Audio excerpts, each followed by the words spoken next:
अच्छा, data communication आपका पहला चैप्टर है इस बुक का। डाटा कम्युनिकेशन में हमारे पास मेन जो चीज़ है डाटा की शेयरिंग होती है। डाटा को कम्युनिकेट करना होता है विद अदर डिवाइसेस। आपके पास जब भी एक नेटवर्क बनता है तो आप उस नेटवर्क को यूज़ करते हैं डाटा कम्युनिकेशन के लिए। अब जो डाटा कम्युनिकेशन होती है वो बेसिकली वन पॉइंट से यानी एक डिवाइस से दूसरे डिवाइस तक डाटा को आप डिलीवर करते हैं वाया वायर या वायरलेस मीडिया को यूज़ करते हुए। किसी भी मीडिया को यूज़ करते हुए आप डाटा को ट्रांसफ़र करते हैं from one location to another. ठीक है, तो डाटा कम्युनिकेशन की कुछ करेक्टरिस्टिक्स हैं, फंडामेंटल करेक्टरिस्टिक्स हैं, जिसमें पहली करेक्टरिस्टिक है डिलीवरी। डिलीवरी का मतलब ये है कि जो भी डाटा डिलीवर किया जा रहा है वो डिलीवर हो, डेस्टिनेशन उसको रिसीव भी करे। ये ना हो कि वो रास्ते में कहीं ट्रैवल करता रह जाए और वो डेस्टिनेशन पर रिसीव ही ना हो। तो लाजमी तौर पर डाटा कम्युनिकेशन के लिए एक शर्त ये या करेक्टरिस्टिक है कि जिसमें डाटा डिलीवर हो डेस्टिनेशन को। इसी तरह जिस फॉर्म में आपने डाटा सेंड किया है या जो भी डाटा आपने सेंड किया है एज इट इज़ अगर वो रिसीव होता है या डिलीवर होता है तो उसको हम कहते हैं एक्यूरेट फॉर्म में रिसीव हुआ है, यानी एक्यूरेसी भी चाहिए। ठीक है, तो डाटा कम्युनिकेशन में डाटा की ट्रांसमिशन के लिए एक्यूरेसी भी मस्ट है या नेसेसरी है। इसी तरह टाइमलाइन एक करेक्टरिस्टिक है। टाइमलाइन से मुराद ये है कि वो जो डाटा आप सेंड कर रहे हैं वो विद इन गिवन टाइम वो डिलीवर होना चाहिए।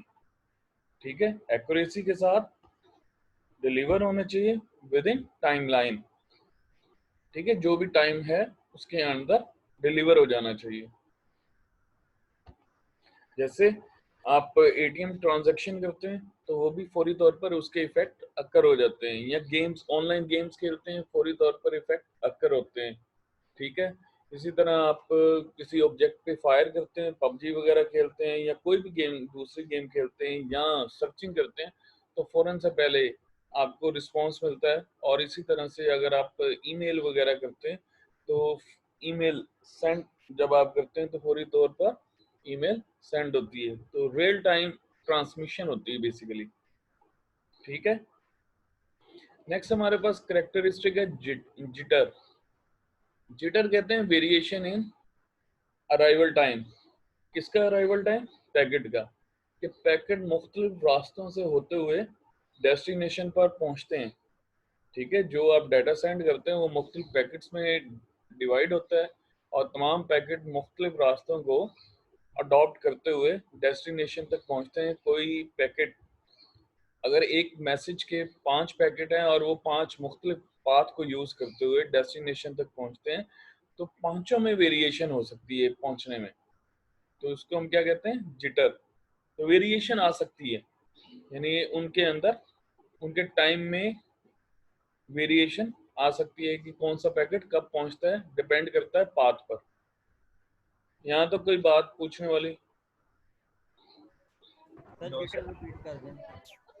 जी, शान बोले।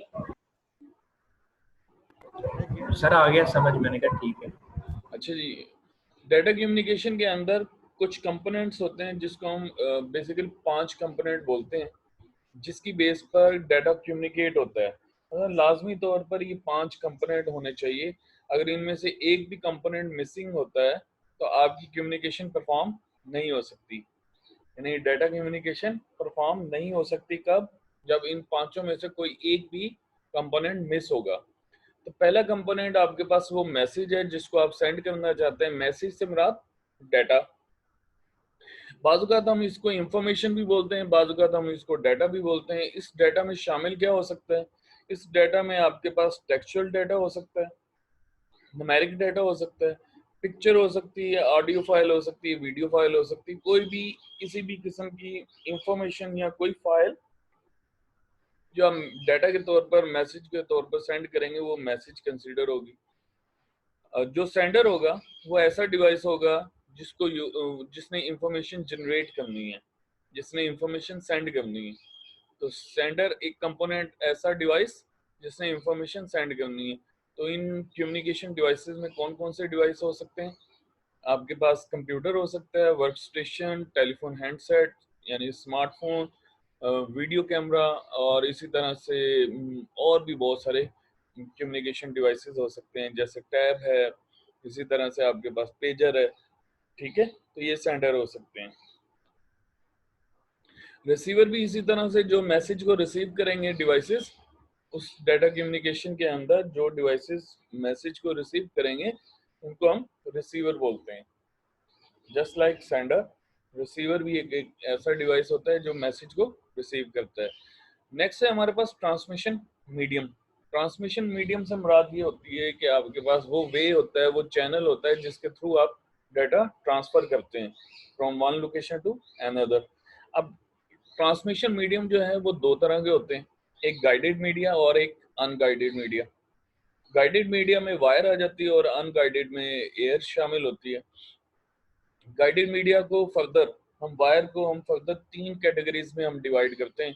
पहली कैटेगरी हमारे पास ट्विस्टेड पेयर केबल, दूसरी हमारे पास कोएक्सियल केबल, और इसी तरह से तीसरी हमारे पास फाइबर ऑप्टिक केबल है। वायरलेस मीडिया में हमारे पास एयर और एयर शेयर्ड मीडिया कहलाता है। मींस के उस शेयर्ड मीडिया को यूज करते हुए तमाम डिवाइसेस बैंडविड्थ को शेयर करते हैं। ठीक है, नेक्स्ट वन है हमारे पास प्रोटोकॉल। ठीक है, नेक्स्ट वन कंपोनेंट कौन सा है? प्रोटोकॉल। प्रोटोकॉल वो सेट ऑफ रूल्स होते हैं, सेट ऑफ रूल्स होते हैं जो कि यूज किए जाते हैं कम्युनिकेशन में। ठीक है, वो रूल्स एंड रेगुलेशंस होते हैं जिनको कम्युनिकेशन में यूज किया जाता है ताकि एक दूसरे की बात को या डाटा को अंडरस्टैंड किया जाए कि ये किस किस्म का डाटा सेंड हो रहा है और किस किस्म का डाटा रिसीव हो रहा है।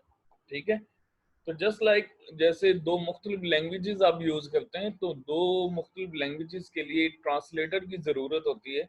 तो प्रोटोकॉल ट्रांसलेटर का काम कर रहे होते हैं। तो आपको पता है कि आपके पास नेटवर्क मॉडल मुख्तलिफ लेयर्स पर कम्युनिकेशन परफॉर्म करवाते हैं। तो हर लेयर के अपने प्रोटोकॉल्स होते हैं, हर लेयर के अपने प्रोटोकॉल्स होते हैं, अपने रूल्स एंड रेगुलेशन होते हैं जिसकी बेस पर डाटा को ट्रांसफर या रिसीव किया जाता है। यहाँ तक कोई क्वेश्चन, कोई बात, कोई पूछने वाली? No sir. सर जिटर का एक दफा बता दें। जिटर कहते हैं वेरिएशन। वेरिएशन मींस के जिसमें कांस्टेंट पर ना हो। मींस के आपके पास जितने भी पैकेट होते हैं जो आप सेंड कर रहे हैं वो मुख्तलिफ रास्तों से होते हुए रिसीवर एंड तक पहुंचते हैं। ठीक है, लेट्स से कि अगर आपका एक पैकेट पहुंचता है, एक पैकेट का टाइम है 5 सेकंड, हो सकता है वो 10 सेकंड में पहुंचे क्योंकि उसको लॉन्ग रूट मिल जाए। हो सकता है वो मिनिमम तो 5 सेकंड है, हो सकता है वो 6 सेकंड में पहुंचे, हो सकता है वो 7 सेकंड में पहुंचे। तो वो जो 1 सेकंड, 2 सेकंड या 3 सेकंड का डिफरेंस है उसको हम जिटर बोलते हैं। तो इसका मतलब जिटर अगर हो सकता है, यानी वेरिएशन आ सकती है पैकेट की डिलीवरी में। क्लियर? जी सर। नेक्स्ट वन है डाटा रिप्रेजेंटेशन। जैसे अभी मैंने आपसे बात की है कि आपके पास जो डाटा सेंड होता है उसको हम मैसेज बोलते हैं, और मैसेज के अंदर आपका जो डाटा होता है वो या तो टेक्सचुअल डाटा होता है, ठीक है, या न्यूमेरिक डाटा होता है, या फिर इमेजेस होते हैं, और या फिर ऑडियो फाइल या वीडियो फाइल वगैरह होती है। तो ये आपके पास मुख्तलिफ किस्म का डाटा होता है और उनकी इंफॉर्मेशन मजीद आगे यहाँ पे लिखी हुई है। आप इसको एक्सप्लोर करेंगे तो आपको अंडरस्टैंडिंग होगी। ठीक है, क्लियर? नेक्स्ट वन है हमारे पास डाटा फ्लो। डाटा फ्लो से मुराद ये है कि डाटा को किस तरह से डाटा ट्रैवल करता है, किस डायरेक्शन में ट्रैवल करता है। तीन तरह के फ्लो मोड होते हैं। डाटा के फ्लो मोड जो है वो तीन तरह के हैं। एक को हम कहते हैं सिंप्लेक्स, दूसरे को हाफ डुप्लेक्स, तीसरे को फुल डुप्लेक्स। सिंप्लेक्स में ये होता है कि जो सेंडर होता है वो सेंडर ही रहता है। मींस के सेंडर ने डाटा सेंड करना है और रिसीवर ने डाटा रिसीव करना है। ये इसकी मेन कैरेक्टरिस्टिक है कि सिंप्लेक्स में डाटा सिर्फ सेंडर सेंड करता है और रिसीवर रिसीव करता है। जैसे कीबोर्ड से आप डाटा सेंड करते हैं पीसी को, पीसी से डाटा रिसीव नहीं करते कीबोर्ड पर, ऐसे ही है। इसी तरह से मॉनिटर पर डाटा शो होता है, मॉनिटर डाटा रिसीव करता है, सेंड नहीं करता। माउस डाटा सेंड करता है, रिसीव नहीं करता। तो ये सिंपलेक्स कम्युनिकेशन की एग्जांपल्स हैं। इसी तरह आपके पास हाफ डुप्लेक्स, हाफ डुप्लेक्स में जो एग्जांपल आती है उसको हम वॉकी टॉकी बोलते हैं। ठीक है, एक वक्त में जो सेंडर है वो सेंड कर सकता है, अगले लम्हात में वही रिसीवर बन सकता है। मींस कि एक वक्त में सेंडर या अगले एक वक्त में रिसीवर, यानी दोनों एक ही वक्त में काम नहीं होंगे। एक वक्त में आप सेंडर बन सकते हैं, दूसरे वक्त में आप रिसीवर बन सकते हैं। ठीक है, तो इसको हम टू वे कम्युनिकेशन कहते हैं, बट नॉट एट वंस। यानी टू वे कम्युनिकेशन फौरी तौर पर नहीं होती, मतलब एक के बाद एक सेंडर होता है, वो जब डाटा सेंड करता है, दूसरा रिसीव करता है, उसके बाद उसका रिस्पॉन्स बनता है। तो वॉकी टॉकी इसकी बेस्ट एग्जांपल है। जैसे वायरलेस फोन, गार्ड्स के पास वायरलेस फोन है, तो वो उसको यूज करते हुए एक दूसरे के साथ बातचीत करते हैं। ठीक है, फुल डुप्लेक्स मोड ऐसा मोड होता है जिसमें डाटा दोनों तरफ फ्लो करता है, मतलब सेंडर डाटा सेंड भी करता है और डाटा रिसीव भी करता है सेम टाइम पे, यानी दोनों काम सेम वक्त में सेम टाइम पे परफॉर्म हो रहे होते हैं। तो इसको हम कहते हैं फुल डुप्लेक्स मोड।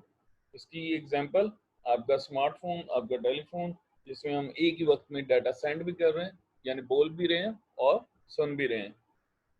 ठीक है, क्वेश्चन कोई बात पूछने वाली? No sir. जो इसमें फास्ट डाटा डिलीवरी है वो फुल डुप्लेक्स में होती है। ठीक है, तो जब भी आप मार्केट में कोई डिवाइस लेने जाते हैं, कम्युनिकेशन डिवाइस लेने जाते हैं, तो देख लिया करें उसकी स्पेसिफिकेशन में फुल डुप्लेक्स लिखा हुआ है या नहीं। ठीक है, नेक्स्ट है हमारे पास नेटवर्क। कि नेटवर्क को हम क्यों यूज करते हैं, ये नेटवर्क किस लिए बनाए जाते हैं, नेटवर्क होता क्या है। बेसिकली नेटवर्क दो या दो से ज्यादा कम्युनिकेशन डिवाइसेस जब आपस में इंटरकनेक्ट होते हैं for the purpose of data sharing, तो उसको हम नेटवर्क बोलते हैं। ठीक है, दो या दो से ज्यादा कम्युनिकेशन डिवाइसेस जब आपस में इंटरकनेक्ट होते हैं for the purpose of data sharing या इंफॉर्मेशन शेयरिंग, तो उसको हम नेटवर्क बोलते हैं। और नेटवर्क का मेन जो रोल होता है वो इंफॉर्मेशन शेयरिंग या कॉस्ट रिडक्शन की तरफ।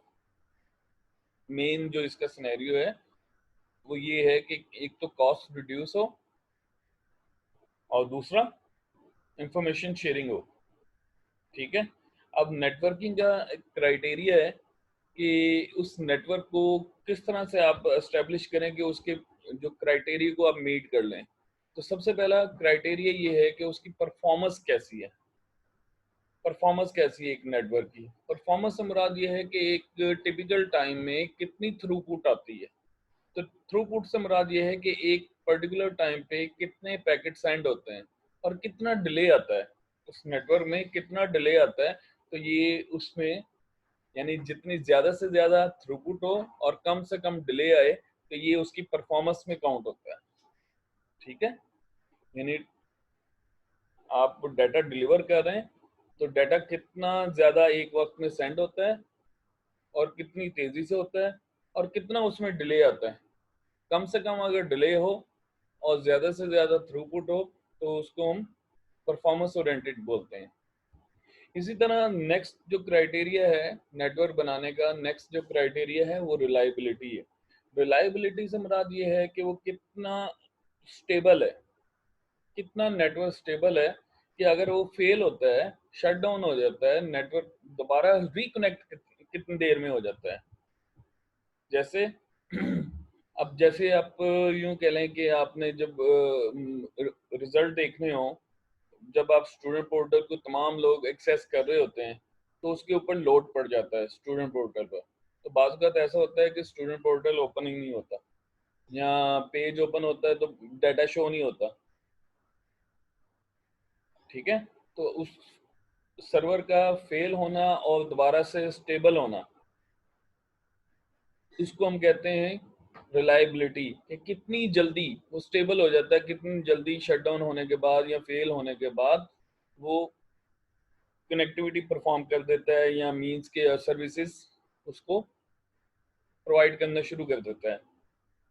क्लियर?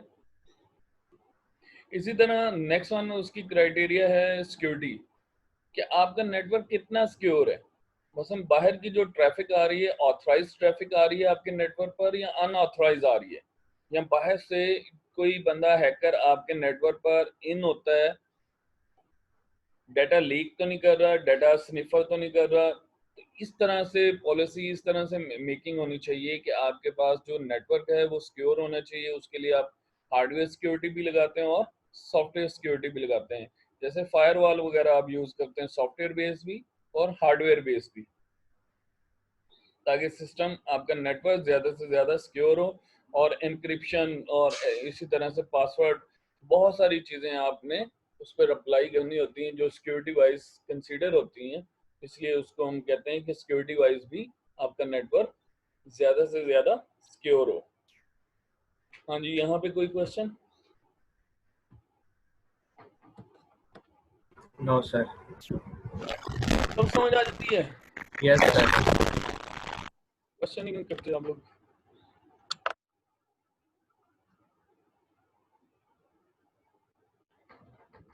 अच्छा जी। अच्छा, नेक्स्ट वन है जी हमारे पास फिजिकल स्ट्रक्चर। फिजिकल स्ट्रक्चर से मुराद ये है कि उसकी कनेक्टिविटी कैसे होती है, किस किस्म की कनेक्टिविटी होती है नेटवर्क में। दो तरह की कनेक्टिविटी होती है, जिसको हम कहते हैं पॉइंट टू पॉइंट कनेक्टिविटी और multi point connectivity. Point two point connectivity से मुराद ये है कि दो डिवाइसेस आपस में डायरेक्टली कनेक्टेड हैं और उनके दरमियान में जो बैंडविड्थ है वो दोनों के दरमियान में डेडिकेटेड है। जब दो डिवाइसेस के दरमियान में डेडिकेटेड लिंक होगा तो उनके दरमियान में कम्युनिकेशन ज्यादा होगी, फास्ट होगी। इसी तरह मल्टी पॉइंट एक कनेक्टिविटी है जिसको हम बोलते हैं sharing base. Sharing base communication हो रही है, ठीक है। तो मल्टी पॉइंट और पॉइंट टू पॉइंट कनेक्टिविटी होती है। तो हमारे पास जैसे दो दो कंप्यूटर को आपस में ज्वाइन कर, तो आपके पास जो कनेक्टिविटी होगी वो पॉइंट टू पॉइंट होगी। अगर एक वायर के साथ दो कंप्यूटर को आपस में ज्वाइन कर दें तो उसको हम पॉइंट टू पॉइंट कनेक्टिविटी बोलते हैं। मल्टी पॉइंट में आपके पास जैसे आप एक्सेस पॉइंट यूज करते हैं, तो मल्टीपल आप मोबाइल अपने घर में जैसे DSL मॉडेम यूज कर रहे हैं, उसके साथ एक्सेस पॉइंट लगा हुआ है और उस एंटीना के थ्रू आप क्या करते हैं, यानी एंटीना लगा होता है एक्सेस पॉइंट के साथ, तो वहां से सिग्नल ड्रॉप हो रहे होते हैं, सिग्नल रिसीव भी होते हैं और ड्रॉप भी हो रहे होते हैं। तो बहुत सारे डिवाइसेस आप एक ही पॉइंट पर कनेक्ट कर रहे होते हैं, तो उसको हम कहते हैं मल्टी पॉइंट कनेक्टिविटी। क्वेश्चन है यहाँ पे? सर पॉइंट टू पॉइंट में एक कंप्यूटर के साथ एक कंप्यूटर कनेक्ट होता है बस? एक दो डिवाइसेस आपस में डायरेक्टली कनेक्ट होंगे पॉइंट टू पॉइंट में। ये डायग्राम आपके सामने है। जैसे आप एक स्विच के साथ अपना लैपटॉप या अपना कंप्यूटर डायरेक्टली वायर के साथ कनेक्ट कर देते हैं, तो उसको हम कहते हैं पॉइंट टू पॉइंट कनेक्टिविटी। ठीक है सर। और कोई?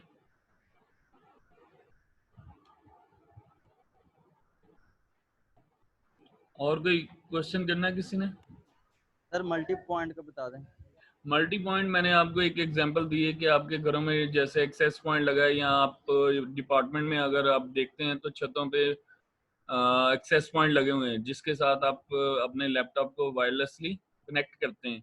तो बहुत सारे लोग एक एक्सेस पॉइंट के साथ कनेक्टिविटी करके बैठे होते हैं, तो उसको हम कहते हैं मल्टी पॉइंट कनेक्टिविटी। यहाँ पे जो डायग्राम शो हो रही है आपको, एक बस टोपोलॉजी की डायग्राम शो हो रही है जिसमें एक ही वायर है और मल्टीपल डिवाइसेस के दरमियान में शेयर हो रही है। ऐसे ही है। ये जो दूसरी डायग्राम है बी, यस सर। ये बस टोपोलॉजी को रिप्रेजेंट कर रही है। क्लियर? जी सर। जी भाई, क्वेश्चन है किसी का? जी सर। अच्छा, नेक्स्ट वन हमारे पास फिजिकल टोपोलॉजी, फिजिकल टोपोलॉजी से मुराद ये है कि अरेंजमेंट ऑफ कंप्यूटर नेटवर्क, एक नेटवर्क जो बनाते हैं आप उसको किस तरह से अरेंज करते हैं, तो उसको हम टोपोलॉजी बोलते हैं। ठीक है, तो 4 तरह की टोपोलॉजीज होती हैं। एक को कहते हैं मैश टोपोलॉजी, दूसरे को स्टार, तीसरे को बस और चौथे को रिंग टोपोलॉजी। मैश टोपोलॉजी में क्या होता है कि आपके पास जितने भी कम्युनिकेशन डिवाइसेस हैं वो एक दूसरे के साथ इंटरकनेक्ट होते हैं। लेट्स से अगर आपके पास 3 कंप्यूटर हैं ए बी सी, तो ए का कनेक्शन बी के साथ भी होगा और ए का कनेक्शन सी के साथ भी होगा। इसी तरह अगर आप बी को देखेंगे तो बी का कनेक्शन ए के साथ भी होगा और बी का कनेक्शन सी के साथ भी होगा, और सी को अगर आप देखेंगे तो सी का कनेक्शन ए के साथ और सी का कनेक्शन बी के साथ भी होगा। तो तमाम डिवाइसेस आपस में इंटरकनेक्ट किए जाते हैं इसमें मैश टोपोलॉजी में। तो जितने जैसे जैसे आपके डिवाइसेस बढ़ते जाएंगे वैसे वैसे उसके नंबर ऑफ लिंक्स भी बढ़ते जाएंगे। ठीक है, नंबर ऑफ लिंक्स भी उसके बढ़ते जाएंगे। अगर आपका वो लिंक जो है वो फुल डुप्लेक्स है, अगर आपका लिंक फुल डुप्लेक्स है तो आपको नंबर ऑफ लिंक आपके वहां पे नेटवर्क में कितने होंगे, n into n minus 1/2। Duplex mode के लिए जो लिंक्स चाहिए होंगे वो n इंटू, यानी ये फार्मूला आपके पास लिखा हुआ है जिसको हम कहते हैं n into n minus 1/2। n से मुराद नंबर ऑफ नोड। अगर आपके पास फुल डुप्लेक्स नहीं है तो आपको नंबर ऑफ लिंक्स कितने चाहिए, n इंटू n माइनस 1। ठीक है, n से मुराद, जैसे अगर मैं ये कहता हूं कि मेरे पास 3 डिवाइसेस है तो n की वैल्यू क्या होगी, 3 होगी। 3। तो 3 इंटू क्या होगा, 3 माइनस 1 2 होगा ना। 3 इंटू 2 6, 6/2 3 हो जाएगा 6/2 3 होगा। तो इसका मतलब 3 लिंक्स आपको चाहिए 3 कंप्यूटर के दरमियान। अगर आपके पास यही 5 हो, 5 डिवाइसेस हो, तो फिर फुल डुप्लेक्स के लिए कितने लिंक्स चाहिए,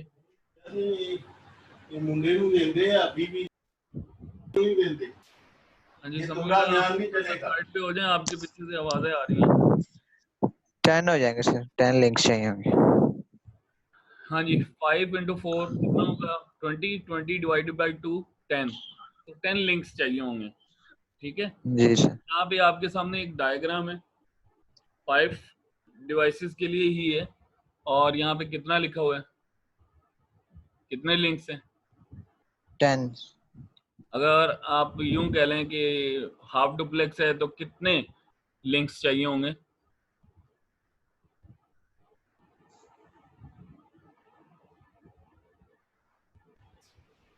20 बोलो भाई, 20 चाहिए होंगे, क्योंकि हाफ से आपने डिवाइड किया था, यानी 2 से डिवाइड किया था।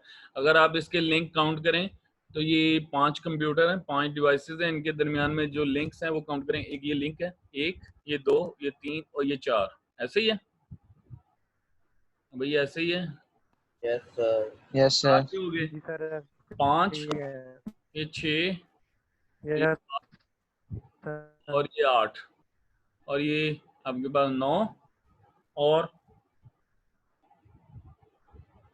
भाई 4 तो ये हो गया ना, 1, ये 2, ये 3, ये 4, और 5 ये, 6 ये, 7 ये, 8 ये, और 9 ये, और 10 ये, 10 लिंक्स हो गए। ठीक है, फुल डुप्लेक्स के लिए ये कौन सी टोपोलॉजी है, मैश टोपोलॉजी। मैश। अगर इसमें से एक भी मिसिंग होता है लिंक तो उसको हम कहते हैं पार्शियल मैश। इस वक्त ये कौन सा है, फुल मैश, फुली मैश। ठीक है, अगर एक आधा भी मिस होता है इसमें तो उसको हम क्या बोलते हैं, पार्शियल मैश टोपोलॉजी है। नेक्स्ट वन है स्टार टोपोलॉजी। स्टार टोपोलॉजी में सेंट्रल नोड होती है जिसको हम हब या स्विच, नेटवर्क स्विच बोलते हैं। तमाम डिवाइसेस इस हब या स्विच के साथ कनेक्टेड होते हैं।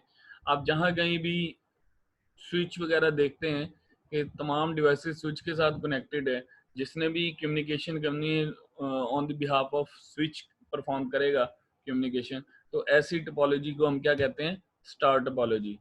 अब क्वेश्चन ये है कि लैब में आप जाते हैं तो लैब में जो टोपोलॉजी बनी हुई है, बता सकते हैं कौन सी टोपोलॉजी यूज हो रही है? सर मुझे स्टार लगती है। हाँ जी, सर वहाँ पे भी स्विच से कनेक्टेड है स्टार। स्टार। और आपके घरों में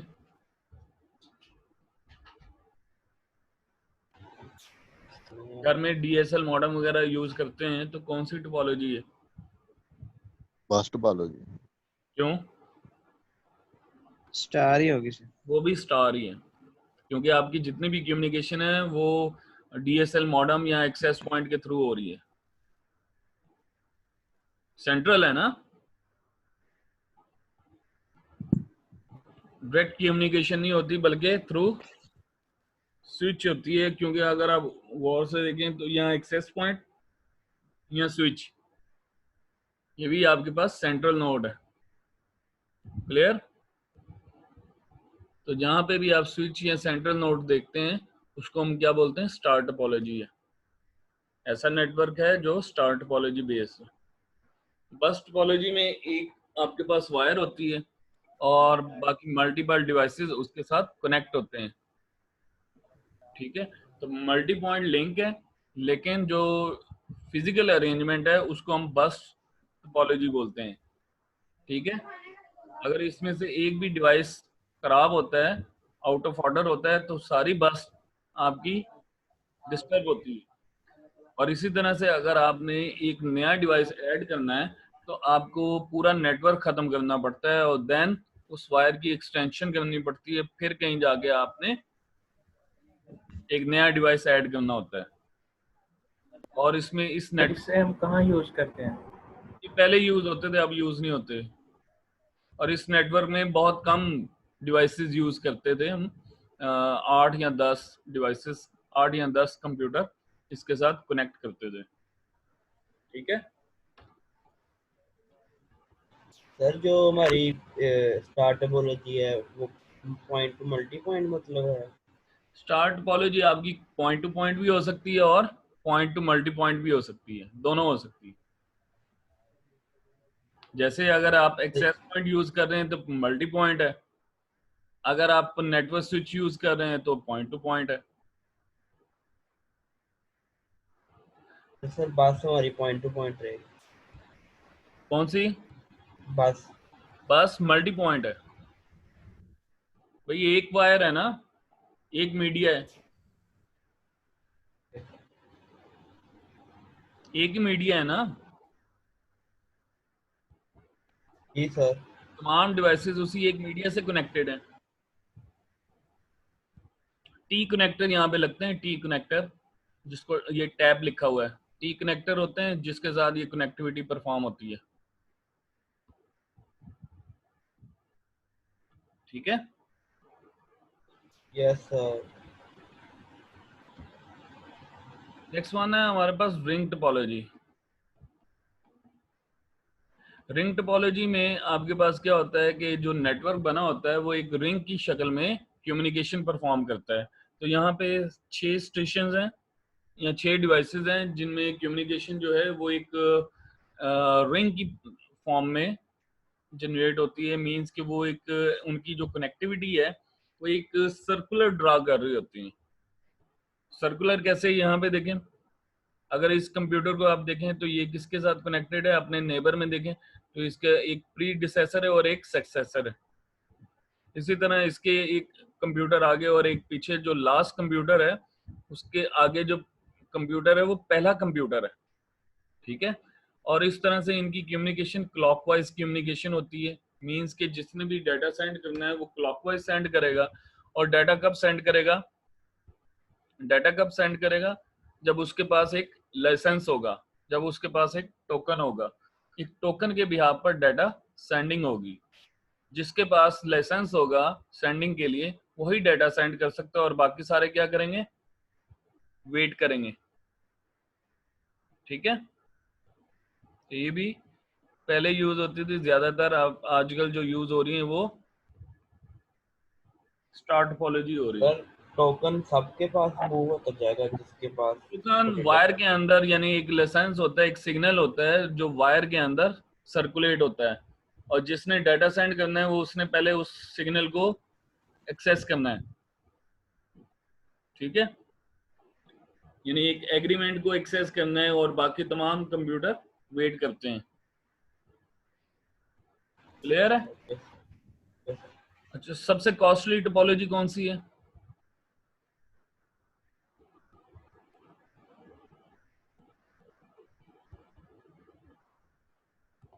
बताओ भाई।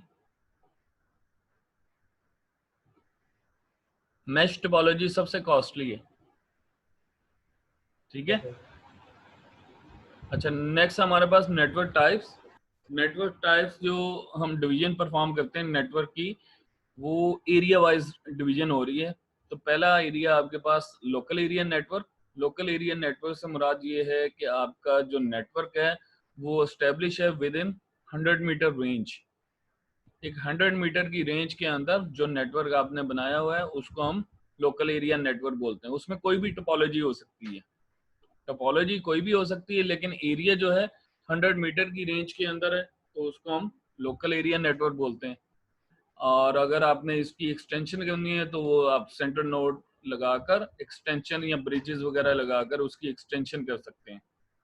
ठीक है, तो ये आप ऑफिस में बना सकते हैं, एक बिल्डिंग में बना सकते हैं, एक लैब में बना सकते हैं, घर पे बना सकते हैं, ऐसा नेटवर्क जो विद इन 100 मीटर रेंज हो।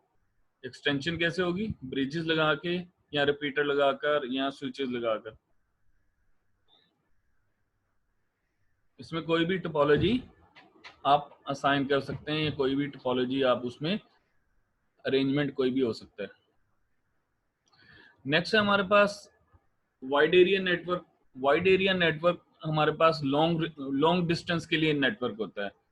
ठीक है, लॉन्ग डिस्टेंस के लिए, यानी एक शहर से दूसरे शहर या एक कंट्री से दूसरे कंट्री या एक कॉन्टिनेंट से दूसरे कॉन्टिनेंट के दरमियान अगर एक नेटवर्क एस्टेब्लिश होता है तो उसको हम वाइड एरिया नेटवर्क बोलते हैं।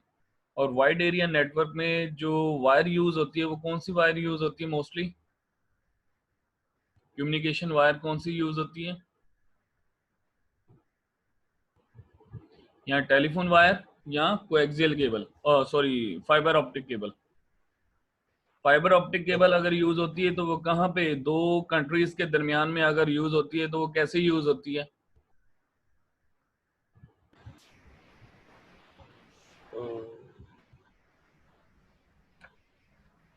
अंडरग्राउंड। हाँ समीउल्ला, अंडरग्राउंड यूज। अंडरग्राउंड तो होती है लेकिन अंडर सी होती है बेसिकली। दो कंट्रीज के दरमियान जो फाइबर ऑप्टिक केबल बिछाई जाती है वो अंडर सी होती है। जैसे बाजू का आपका इंटरनेट का कनेक्शन बंद होता है तो आप पूछते हैं जी क्या हुआ जी, तो कहते हैं जी कि कराची में समंदर के नीचे यानी समंदर में शार्क ने उसको काट लिया, उस केबल को कट कर दिया है या डैमेज कर दिया है। वो अंडर सी होती है केबल्स। ठीक है, क्लियर? इसी तरह एक और नेटवर्क होता है जिसको हम बोलते हैं metropolitan area network. Metropolitan area network को मैन बोलते हैं। मैन का मतलब है मेट्रोपॉलिटन एरिया नेटवर्क, ऐसा नेटवर्क जो विद इन अ सिटी हो, या एक टाउन के अंदर हो, सिटी के अंदर हो। यानी एक कंपनी के अगर मल्टीपल कैंपस हैं या ब्रांचेस हैं एक शहर के अंदर और वो उसने उन तमाम को कनेक्टिविटी परफॉर्म की हुई है, एक दूसरे के साथ कनेक्ट किया है तमाम ब्रांचेस को, तो उस नेटवर्क को हम क्या बोलते हैं? Metropolitan area network. जैसे जीसी की यहाँ पे 3 ब्रांचेस हैं फैसलाबाद में, एक फिटअप है, एक न्यू कैंपस है, एक ओल्ड कैंपस है। इन तमाम को आपस में कनेक्ट भी किया हुआ है, तो ये जीसी का एक मैन कहलाता है, मेट्रोपॉलिटन एरिया नेटवर्क कहलाता है। ठीक है, क्वेश्चन है किसी का? लास्ट मिनट है हमारे पास।